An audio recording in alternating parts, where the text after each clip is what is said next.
এমন রাজত্ব আমাকে দান করো, অসাধারণ রাজত্ব। তো আল্লাহ প্রদত্ত ছিল এই রাজত্ব। কিন্তু ইহুদিরা কি অপবাদ দিল যে সুলাইমান আলাইহিস সালামের রাজত্বের উৎস কি ছিল? জাদু। এই রাজত্ব চলেছে জাদুর ভিত্তিতে, জাদুর বলে। কেন? কারণ যদি এই রঙে রঙাইতে পারি এই জাদুকে, যে এটা হচ্ছে সুলাইমান আলাইহিস সালামের কাজ, তাহলে কাজটা খারাপ নয়। কারণ সুলাইমান আলাইহিস সালামের দেশ চলতো, রাজত্ব চলতো কিসের বলে? জাদুর বলে। সুলাইমান আলাইহিস সালাম নবী যদি জাদু করেন তো আমরা করলাম তো কি হলো? ঠিক কিনা? বুঝতে পারছেন অসৎ লোকদের অবস্থাটা? জি হ্যাঁ। আর সেটা শুধু ইহুদিদের মধ্যে সীমিত থাকেনি। বর্তমান যুগে ভারত, বাংলাদেশ, পাকিস্তানে যতগুলি দোয়া তাবিজের কিতাব আছে, ইল্লা মাশাআল্লাহ সহিহ আকীদার কিতাব ছাড়া, তাবিজ তো ইসলামে নেই, আর দোয়ার কিতাব আছে, কিন্তু তাবিজের যতগুলি কিতাব আছে সবগুলি হচ্ছে জাদু টোনাতে ভরা, মন্ত্রতন্ত্রতে ভরা। আর নাম কত সুন্দর। একটি কিতাব আছে, 2-3 খণ্ডে আছে, উর্দুতে আছে। প্রথম ফার্সিতে ছিল, ফার্সি থেকে উর্দুতে এসছে, আমি উর্দুতে পড়েছি, আর তারপরে বাংলাতে হয়েছে। উর্দুতে কিতাবের নাম হচ্ছে নকশে সুলাইমানি, নকশে সুলাইমানি। বাংলাতে ওর নাম করেছে, তর্জমা করে সুলাইমানি নকশা। কি? সুলাইমানি নকশা।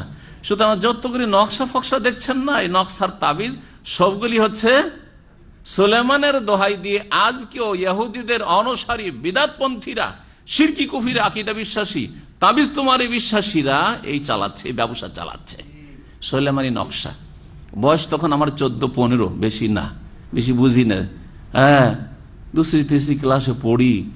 আর একটা লাইব্রেরিতে গিয়েছি, হাটে একটা ইসলামিক লাইব্রেরি, ইসলামিক বই পুঁথি পাওয়া যায়। গিয়ে দেখি যে সুলাইমানি নকশা, তখন 2-3 খণ্ড ছিল, তার দাম প্রায় 25-30। আমার জন্য অনেক বেশি। 25-30 টাকা পাবো কোথায়? 2-5-7 টাকা, 10 টাকা, এটা অনেক আমাদের জন্য তখন। আজকে থেকে 40 বছর আগে ধরেন, তারও বেশি, 40-45 হয়ে যাচ্ছে হয়তো। তো সেই সময় মনটা চাইলো, বুঝি না তো যে সুলাইমানি নকশা মানে এখানে জাদু আর মন্ত্রতন্ত্র ভরা আছে। আমি যে দোয়া তাবিজের কিতাব, কেনার পয়সা নেই, তখন লাগলাম পড়তে, বসে বসে লাইব্রেরির এক কোণাতে বসে লাগলাম পড়তে। জি হ্যাঁ।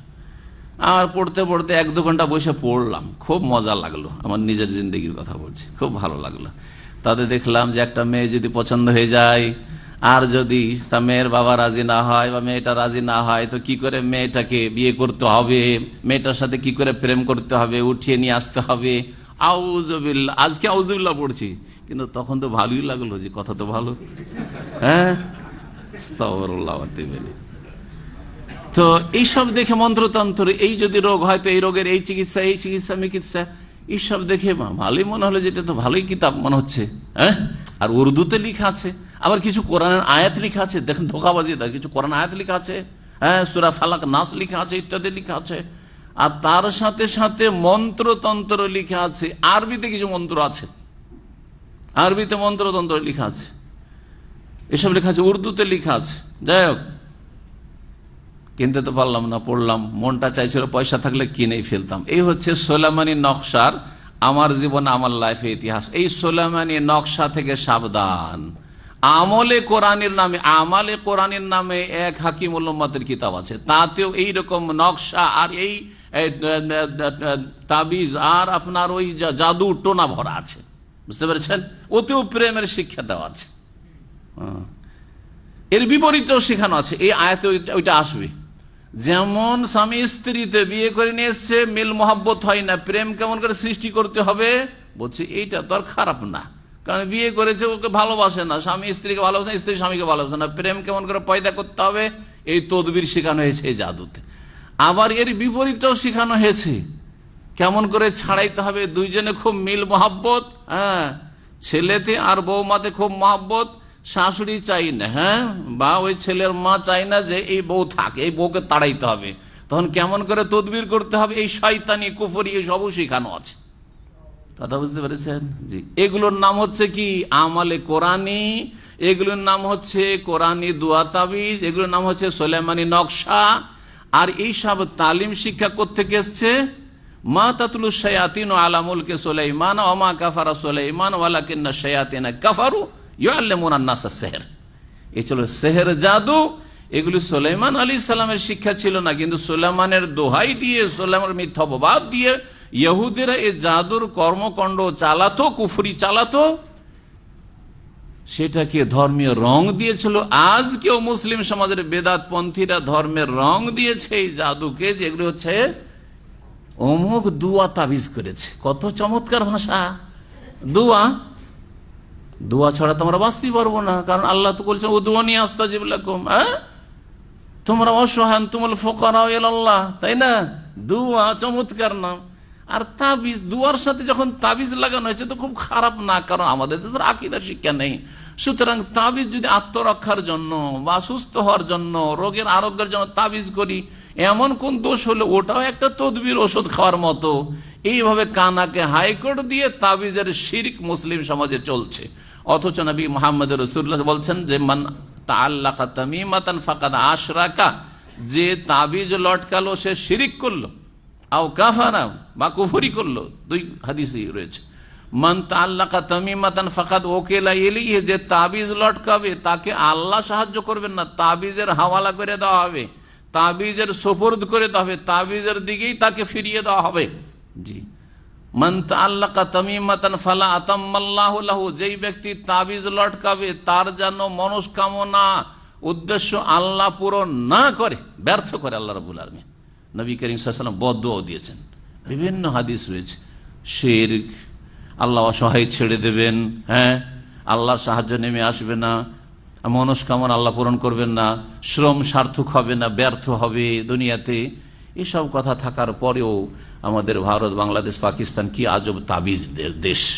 আর তাবিজ কত যে দাম দিয়ে বিক্রি হয়, সস্তা, 1 টাকা থেকে শুরু করে কত হাজার টাকা পর্যন্ত বিক্রি হয়।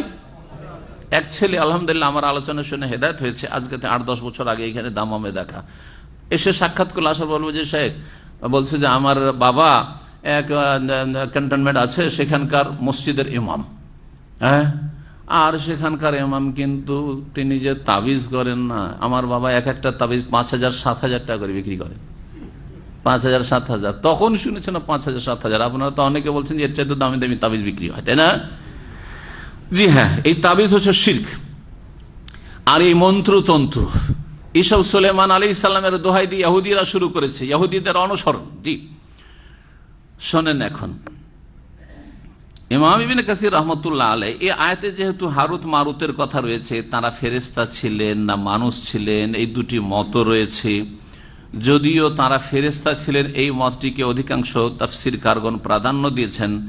এবং তাদের ঘটনা, হারুত মারুতকে পাঠানোর রহস্য কি ছিল, তা ফেরেশতা তো আবার ব্যাবিলন শহরে আল্লাহ কেন পাঠালেন, এইসব কথা বিস্তারিত আল্লাহ বর্ণনা করেননি, কারণ তাতে মানব জাতির জন্য তেমন কোনো ফায়দা আল্লাহ দেখেননি যে হারুত মারুতের কাহিনী বয়ান করি। কিন্তু আল্লাহকে যতটা প্রয়োজন মানুষের সংশোধনের জন্য, সেটা হচ্ছে যে ইহুদিরা কোরআনের অনুসারী হয়নি, ওহীর অনুসারী হয়নি, তাওরাত ইনজিলের ভবিষ্যৎবাণীও মানেনি, বরং এরা জাদুর অনুসারী ছিল। তোমরা এই কুফরির পথ থেকে সাবধান, এতটা বলা উদ্দেশ্য ছিল, এতটা এই আয়াতে রয়েছে। এবং জাদুবিদ্যা যে কুফরি, ইন্নামা নাহনু ফিতনাতুন ফালা তাকফুর, এই জাদুবিদ্যা হচ্ছে পরীক্ষা তোমাদের জন্য, সুতরাং তোমরা কুফরি করিও না, মানে জাদুবিদ্যা হচ্ছে কুফরি। ওমা কাফারা সুলাইমান ওয়ালাকিন্না শায়াতিনা কাফারু, সুলাইমান আলাইহিস সালাম কুফরি করেননি, হে ইহুদিরা তোমরা কাফের ছিলে, তোমাদের শয়তানরা কাফের ছিল। আল্লাহ বলছে ওমা কাফারা সুলাইমান, সুলাইমান আলাইহিস সালামের রাজত্ব এই কুফরির বলে চলতো না, জাদু কুফরি। ওয়ালাকিন্না শায়াতিনা কাফারু, তবে মানুষ শয়তান, জিন শয়তান হচ্ছে কাফারু, কুফরি করেছে। কেন কুফরি করেছে? ইউআল্লিমুনা আন-নাসা আস-সিহর, কারণ মানুষকে কি শিখাইতো? জাদু শিখাতো। জিন শয়তান জাদু শিখাতো, মানুষ শয়তানরা জিন শয়তান থেকে জাদু শিখে মানুষকে জাদু শিখাতো। সুতরাং মানুষ শয়তান হোক আর জিন শয়তান হোক, বদ প্রকৃতির মানুষ হোক আর বদ প্রকৃতির জিন হোক, তারা কুফরি করেছে। ওয়ালাকিন্না শায়াতিনা কাফারু, এর দ্বারা এই দুটি অংশ এই আয়াতে রয়েছে, লম্বা আয়াতে দুটি অংশ প্রমাণ করে যে জাদু হচ্ছে কুফরি বিদ্যা। ইন্নামা নাহনু ফিতনাতুন ফালা তাকফুর একটা অংশ, আর একটা অংশ হচ্ছে ওমা কাফারা সুলাইমান ওয়ালাকিন্না শায়াতিনা কাফারু। সুলাইমান আলাইহিস সালাম কুফরি করেনি, কারণ তার কাছে ওহীর জ্ঞান ছিল, এবং তাকে আল্লাহ তার দুয়ার বদৌলতে তাকে আল্লাহ এই বিশাল রাজত্ব দিয়েছিলেন, অসাধারণ রাজত্ব দিয়েছিলেন। আর শয়তানরা, জিন শয়তান, মানুষ শয়তান, ইহুদিরা কি করেছে? জাদুর অনুসরণ করেছে, সুতরাং তারা কুফরি করেছে।